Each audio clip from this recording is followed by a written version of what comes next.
Misteri kematian guru SD di perkebunan kelapa sawit, ternyata diadang dan ditusuk suaminya.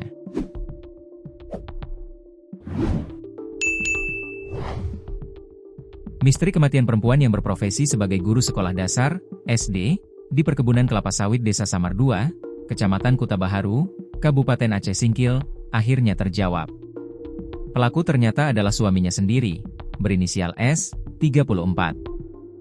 Tim Inafis Satreskrim Polres Aceh Singkil telah melakukan olah tempat kejadian perkara, TKP, Selasa, 3 Juni 2025. Polisi juga melakukan pemeriksaan luar terhadap korban berinisial NA, 31, yang diketahui merupakan penduduk Sidorejo, Kecamatan Gunung Meriah, Kabupaten Aceh Singkil. Berdasarkan hasil pemeriksaan yang dilakukan tim Inafis bersama dokter RSUD Aceh Singkil, di tubuh korban ditemukan 8 luka tusuk di dada dan perut serta 3 luka lebam. Sebelumnya Polsek Kuta Baharu yang mendapat informasi mendatangi lokasi untuk evakuasi korban menggunakan ambulans ke RSUD Aceh Singkil. Sayang nyawa korban tidak bisa diselamatkan akibat menderita luka serius bekas senjata tajam. Korban pun dinyatakan meninggal dunia setelah dilakukan pemeriksaan oleh tim dokter. Sementara itu berdasarkan pemeriksaan terhadap saksi yang dilakukan oleh tim Satreskrim Polres Aceh Singkil dan unit Reskrim Polsek Kuta Baharu.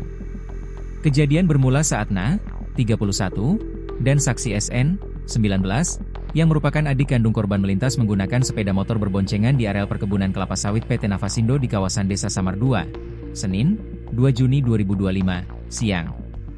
Tiba-tiba pelaku berinisial S, 34, mengadang serta menendang sepeda motor korban hingga terjatuh.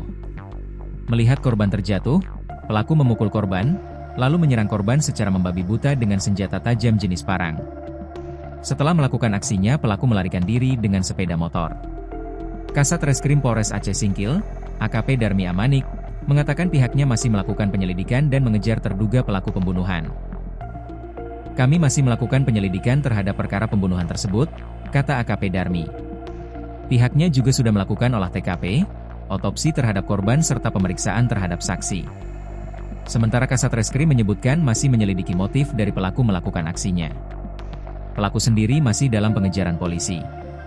Kami menangani serius dan intensif perkara ini, ujarnya.